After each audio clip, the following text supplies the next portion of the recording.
ஆண்டவர் இயேசு கிறிஸ்துவுக்குள் எனக்கு அருமையானவர்களே, நம் ஆண்டவர் இயேசு கிறிஸ்துவின் நாமத்தினால் உங்கள் அனைவரையும் வாழ்த்தி வரவேற்கிறேன். பிரியமானவர்களே, நாம் கடவுளை தேர்ந்து கொள்ளவில்லை, அவர் நம்மை தேர்ந்தெடுத்திருக்கிறார்.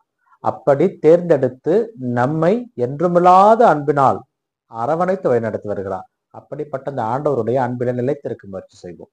கிறிஸ்து சொல்லுங்க பிரியமானவர்களே, பாஸ்கா காலத்தினுடைய 5வது வாரத்தில் வருகின்ற வெள்ளிக்கிழமை எல்லாம் என்று இருக்கிறோம். இன்றைய வாசக சிந்தனையாக நம்ம கொடுக்கப்பட்டிருப்பது முதல் வாசகமாக திருத்தூதர் பணிகள் நூலில் இருந்தும், நற்செய்தி வாசகமாக யோவான் நற்செய்தியிலிருந்தும் நமக்கு செய்திகள் கொடுக்கப்பட்டிருக்கிறது. ஆண்டவர் இயேசு கிறிஸ்துவுக்குள் எனக்கு அருமையானவர்களே, இன்றைய முதல் வாசக சிந்தனையாக இயேசு கிறிஸ்துனுடைய நற்செய்தியை அறிவிக்க திருத்தூதர்கள் எல்லாம் ஒன்று கூடி அவர்கள் தூய ஆவியினுடைய வல்லமையால் ஆட்களை தேர்ந்தெடுக்கிறார்கள். ஏற்கனவே பவுலும் பர்னபாவும் இயேசு கிறிஸ்துவினுடைய நற்செய்தியை அறிவித்துக் கொண்டிருக்கின்ற வேளையிலே அவர்களுக்கு உதவியாக இன்னும் இருவரை தூய ஆவியினுடைய வல்லமையால் தேர்வு செய்கிறார்கள். யூதாவையும் சீலாவையும் தேர்வு செய்கிறார்கள். அவருடைய கரங்களிலே கடிதங்களை கொடுத்து இறைப்பணிக்கு அவர்கள் அனுப்புகிறார்கள். அவர்கள் சென்ற இடத்தில் அதை படித்து இறைவனுக்கு நன்றி சொல்லி அவர்களை ஏற்றுக்கொள்கிறார்கள். எப்பொழுது இயேசு கிறிஸ்துவினுடைய நாமத்தினால் நாம் செல்லுகிறோமோ அப்பொழுது நமக்கு முன்பாக அவர் செல்கிறார்.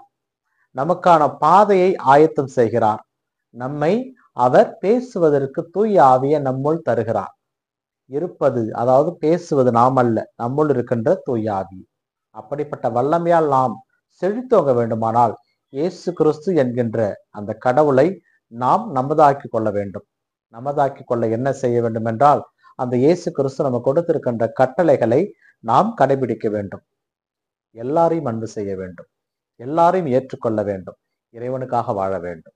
கிறிஸ்து மிக பிரியமானவர்கள், நற்செய்தி வாசகத்திலே என் அன்பிலே நிலைத்திருங்கள் என்று இயேசு கிறிஸ்து நமக்கு அழைப்பு விடுக்கிறார்.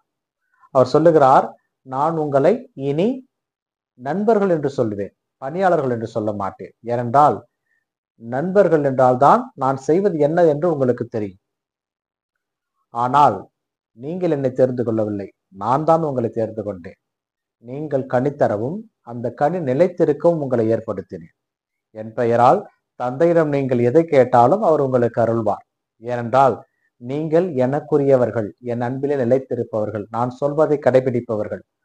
அப்படி என்கின்ற ஒரு வார்த்தையை இங்கே நமக்கு எடுத்துக் கொள்கிறார். இயேசு கிறிஸ்துனுடைய வார்த்தையை நாம் கடைபிடித்து அதை வாழ்ந்து காட்டுவோமானால் தந்தையிடமிருந்து எல்லா விதமான ஆசீர்வாதங்களை நாம் பெற்றுக்கொள்ள முடியும் என்கின்ற வாக்குறுதியை இயேசு கிறிஸ்து நமக்கு கொடுத்திருக்கிறார். அவருடைய வாக்குறுதியிலே நாம் நிலைத்து நிற்போம். ஆண்டவருடைய வல்லமையை பெற்றுக்கொள்வோம். அதற்கான வரம் வேண்டி தொடர்ந்து செபிப்போம். இந்த நாள் உங்களுக்கு இனிய நாளாகவே அமையட்டும். இறைவனை சென்று வாழ்த்து பெறுவாராக. ஆமேன்.